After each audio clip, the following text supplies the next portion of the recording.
കടല വെച്ചിട്ട് ഇതുപോലെ ഒന്ന് ഉണ്ടാക്കി നോക്കൂ. ഇത് നമുക്ക് ചോറിനും ചപ്പാത്തിക്കും ഇനി കുറച്ച് മാറ്റങ്ങൾ വരുത്തി കഴിഞ്ഞാൽ ചാട്ടായിട്ട് യൂസ് ചെയ്യാം. അതിന് വേണ്ടിയിട്ട് ഒരു ബൗളിലേക്ക് ഒരു 1/2 ടീസ്പൂൺ മല്ലിപ്പൊടി, 1/2 ടീസ്പൂൺ മുളക് പൊടി, 1/4 ടീസ്പൂൺ ഗരം മസാലപ്പൊടി, 1/4 ടീസ്പൂൺ മഞ്ഞൾപ്പൊടിയും പിന്നെ ഇതിലേക്ക് കുറച്ച് വെള്ളം ഒഴിച്ചിട്ട് നന്നായിട്ടൊന്ന് മിക്സ് ചെയ്തെടുക്കുക.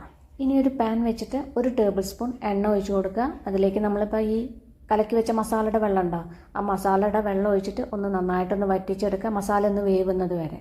പിന്നെ ഞാൻ നേരത്തെ കുറച്ച് കടല ഉപ്പിട്ട് വേവിച്ചെടുത്തിട്ടുണ്ട്. ആ വേവിച്ചെടുത്ത കടല ഇതിലേക്ക് ഇട്ടിട്ട് നേരെ ഒന്ന് മിക്സ് ചെയ്യുക. മിക്സ് ചെയ്തിട്ട് ആ വെള്ളമൊക്കെ ഒന്ന് വറ്റുന്നത് വരെ ഒന്ന് മിക്സ് ചെയ്തെടുക്കുക. അപ്പോഴേക്കും മസാലയൊക്കെ കടലയിൽ നന്നായിട്ട് പിടിച്ചിരിക്കും. ഇനി സ്റ്റവ് ഓഫ് ചെയ്തിട്ട് ഈ കടല നമുക്ക് അത്യാവശ്യം വലിയൊരു ബൗളിലേക്ക് ഇട്ട് കൊടുക്കുക. പിന്നെ ഒരു കുക്കുംബർ ചെറുതാക്കി കട്ട് ചെയ്തതും, ഒരു ക്യാരറ്റ് ചെറുതാക്കി കട്ട് ചെയ്തതും, ഒരു സവാള നല്ല പൊടിയായിട്ട് അരിഞ്ഞതും, അതുപോലെ തന്നെ ഒരു തക്കാളി ചെറുതാക്കി കട്ട് ചെയ്തതും. ഇനി ഇതിലേക്ക് കുറച്ച് പൊടിയായി അരിഞ്ഞ മല്ലിയില ഇട്ട് കൊടുക്കുക. കുറച്ച് ടൊമാറ്റോ കെച്ചപ്പും, നിങ്ങളുടെ ആവശ്യത്തിനനുസരിച്ച് ടൊമാറ്റോ കെച്ചപ്പും ചില്ലി സോസും. ഇനി ഇതിലേക്കൊരു 2 പിഞ്ച് ഉപ്പും, അധികം ഉപ്പ് ചേർത്ത് കൊടുക്കണ്ട, ഒരു 1/2 ടീസ്പൂൺ ചാട്ട് മസാലയും 2 പിഞ്ച് ഗരം മസാലയും കൂടി ഇട്ടിട്ട് നന്നായിട്ടൊന്ന് മിക്സ് ചെയ്തെടുക്കുക. ഇപ്പം നേരെ മിക്സ് ചെയ്ത് കഴിഞ്ഞിട്ടുണ്ട്. ഇത് നമുക്ക് ചോറിനും ചപ്പാത്തിക്കൊക്കെ അടിപൊളിയാണ്.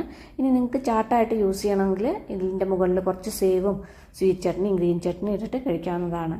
വീഡിയോ ഇഷ്ടമായിട്ടുണ്ടെങ്കിൽ പ്ലീസ് ലൈക്ക് ആൻഡ് ഷെയർ.